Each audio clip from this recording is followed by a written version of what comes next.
watching closely. The Prestige is my favorite Christopher Nolan film, which might be debatable for a lot of you considering the stunning work he's put out over the years, but it's one that I keep coming back to. The Prestige is known for its themes of sacrifice and obsession, but it has a deeper meaning about authenticity, or rather the death of it. There's probably no word more important to YouTube than authenticity. Creators are told to be real, to be honest. Just be yourself and people will love you. And that promise is repeated whenever another YouTube guru emerges to say the same things that's been echoed for the past 10 years. Be yourself. Be yourself. Be yourself. Be yourself. Be yourself. Be yourself. Be yourself unless you're using an AI avatar. Exactly. The Prestige may just be about two rival magicians, but what are they willing to do to be the best? What is Mr. Beast willing to do to be the perfect YouTube employee? What happens when the act becomes more important than the person performing it? You must be willing to sacrifice a lot for this level of prestige. And while it's a good thing to make sacrifices in life to be a better version of yourself, at what point does sacrifice and obsession become damaging to yourself and others? In The Prestige, Angier becomes so obsessed with Borden's new trick called the Transported Man. He becomes so obsessed that he stops at nothing to make sure that his version of the trick would be better. And he did succeed, but at a very high cost. If you want to be the best at YouTube, it often requires a significant cost to your authenticity and sometimes even your self-worth. YouTube rewards a version of yourself that performs well and gets enough views to be pushed to more people. Sometimes your authentic self is all that's needed to make that happen, like in the case of Moist Critical, PewDiePie, or Star Wars Theory. But it seems like most people need to change themselves to meet the needs of the platform. And once that happens, a genuine human connection is lost, and authenticity slowly fades away. Early in The Prestige, Cutter explains that every magic trick has three parts: the pledge, the turn, and the prestige. The pledge is the first act of a magic trick where the magician shows the audience something ordinary. This stage sets the scene and hooks the audience before the illusion truly begins. The film itself starts out ordinary. In a deep analysis of The Prestige, John Morey says that the movie discusses sacrifice often and drives the point home that Borden believes it is a necessity for the craft. The movie shows the Borden brothers, Alfred and Freddy, are each sacrificing half of their lives to live as one and perform the perfect trick. Angier later, in Yelling at Olivia, even says, "He lives! He's act! Don't you see?" And he has no idea how right he is at that moment. The turn is described as the second act, where the magician takes the ordinary object from the pledge and makes it do something extraordinary. The purpose of this stage is to make the audience look for the secret, although they never really find it, because as Cutter explains, you don't really want to know. Want to be fooled. Morey continues in his article by saying, the turn for this movie comes when Borden performs his Transported Man trick. It is done with very little lead up, and a character describes it perfectly in saying that it was over so quickly that the audience didn't even have time to absorb it. Despite the briefness of it, Angier describes it as, It was the greatest magic trick I've ever seen. This is where rivalry becomes an obsession. This is what drives Angier to do whatever he can to beat Borden at his own game. The Prestige is the third and final act of a magic trick where the magician takes the extraordinary object, or person, and brings it back as ordinary again. In the words of Cutter, making something disappear isn't enough. You have to bring it back.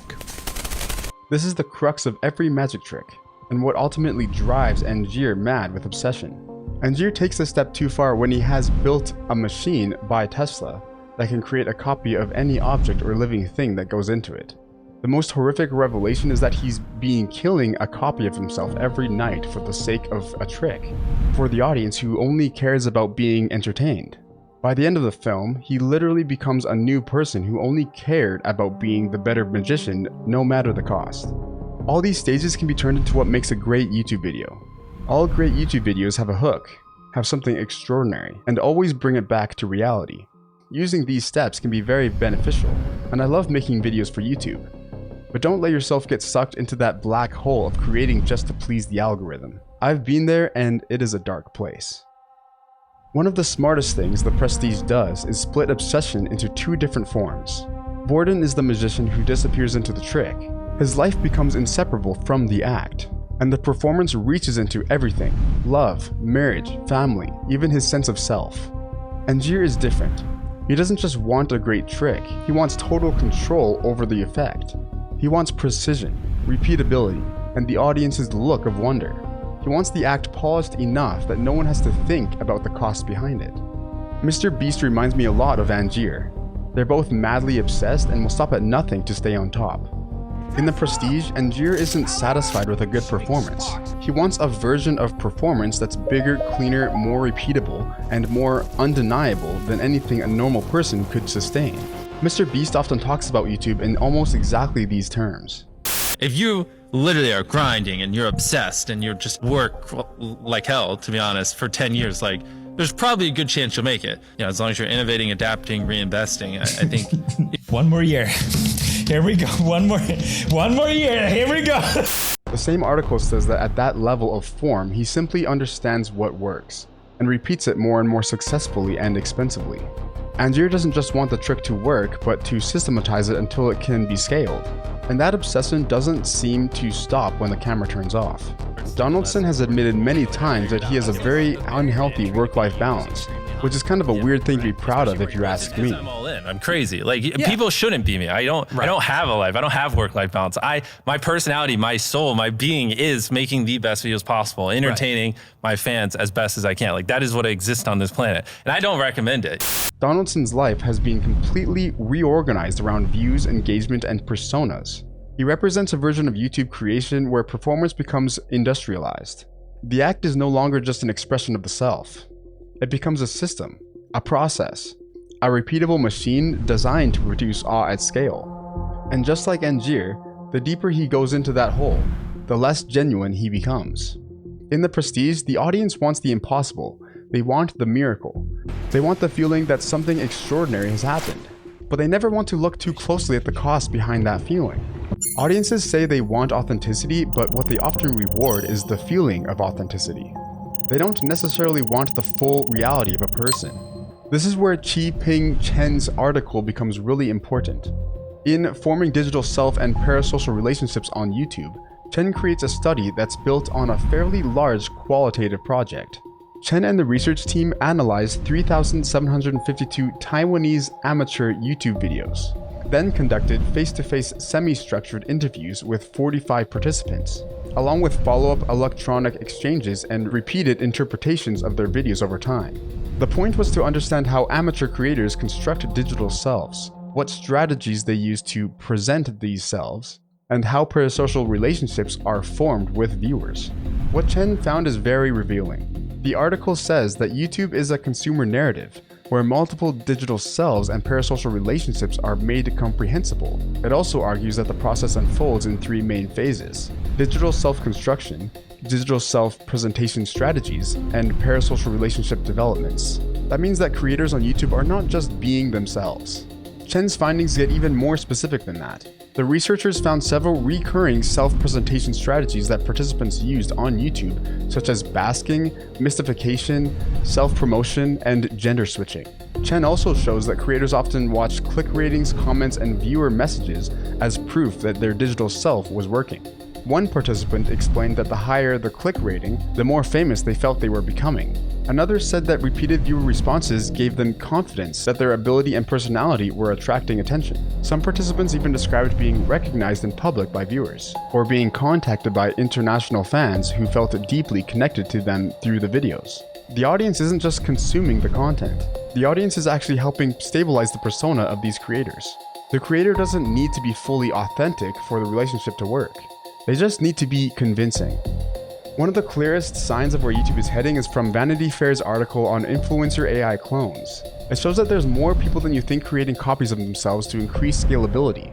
This article points to Kaby Lame's reported biometric data deal for an AI twin, Vicky releasing an AI version of herself that fans can talk to, Deepak Chopra using an AI double for Zoom calls and meetings, Reid Hoffman creating an AI twin, and even an AI Andy Cohen being built to guide users through Peacock content.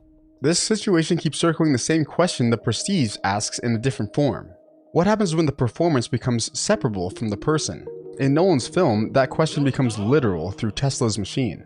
Angier wants a version of the act that can produce wonder and scale it to crazy proportions. AI companies are promising influencers that they can generate endless content with their voice, face, and gestures, and that they never have to be in front of a camera again. That part to me is pretty sad because that's a big part of being a content creator, which also shows me that people like the idea of being a YouTuber, but don't want to put in the work necessary to create a lasting image. The most extreme example in the article is Kwebbelkop. Vanity Fair explains that Jordy Van Den Bush replaced himself with AI in 2023 after burning out under the pressure of filming content and juggling brand deals. So everything that's being said here, the VTuber avatar, the fucking Bitmoji of him, and all of the dialogue and everything is AI. Kwebbelkop even has a statement explicitly about authenticity, saying the word authenticity is often misused. Everyone says YouTube is all about authenticity, and they assume that it has to be the real you. But authenticity can come from a lot of different areas. It can come from a source of truth and your feelings and sharing those feelings. But a lot of people pretty much said, Jordy, we want the real you. That AI clone direction didn't work out too well for him at that time, probably because it looked like crap. He later pivoted back toward mostly human-made content, even though his main channel still does a mix of both. That's where the contradiction of authenticity becomes more visible. This article keeps asking whether a digital model trained to mimic someone's speech and mannerisms is authentically them, or whether the output can be served from the person who once made it. That question isn't just about technology, it's about spectatorship. It's about what the audience actually wants. In The Prestige, like we previously discussed, the audience wants the miracle, not the mechanism. On YouTube, the audience says it wants authenticity, but creators and tech companies are all testing how much of the real person can be removed before viewers stop caring. The more of yourself you take out of your work, the less authentic it becomes. In The Prestige, Tesla's machine is dangerous because it makes more than just a copy. It makes Angier reproducible, and once the self becomes reproducible, it also becomes expendable in a way. The copy threatens to replace the original's necessity. Creators all over YouTube are facing fake AI copies of themselves without their permission. One in particular that I keep seeing this happen to the most is Moist Critical, none of which were truly convincing, except for this most recent one. 了一个挺酷的 alpha 男性，我想和你们分享一些他的智慧，万一你们谁恰好是 Now, believe it or not, I did not learn how to speak Chinese. This is not actually me saying those things. That's AI. Moist Critical described that he didn't see this as some one-off novelty. Looking at the sheer amount of the re-uploaded material, he said, this experiment seems to be going very well for this channel. So I think it's something you're going to see for every YouTuber and streamer pretty soon. It looks like I was just part of the initial wave. In The Prestige, the horror isn't just about the duplication happening once. It's that duplication can be used practically and keep repeating the process. Moist Critical is basically describing the same thing here. The beginning of a system where creator identity can be copied and redeployed at scale. However, with all this plagiarism happening, there is still some hope left for the platform. Digiday reports that after the flood of AI-generated content across social platforms, authenticity has become newly available. The article puts it very clearly. Only 26% of consumers prefer generative AI creator content to traditional creator content, and that's down from 60% in 2023.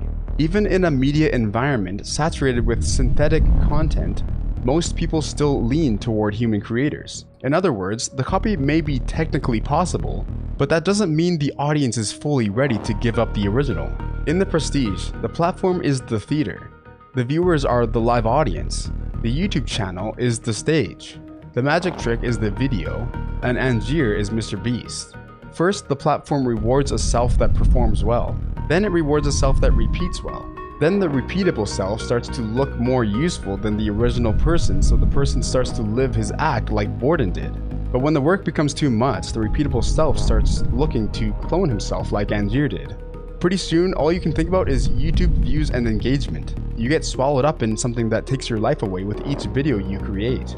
You become Angier, someone so madly obsessed that he forgot the meaning of magic. He lost himself along the way. The need to be valued, AI clones, fake personas, that is the death of authenticity on YouTube. And we as the viewers are letting this happen simply because we don't care enough. We're not really looking. We want to be fooled.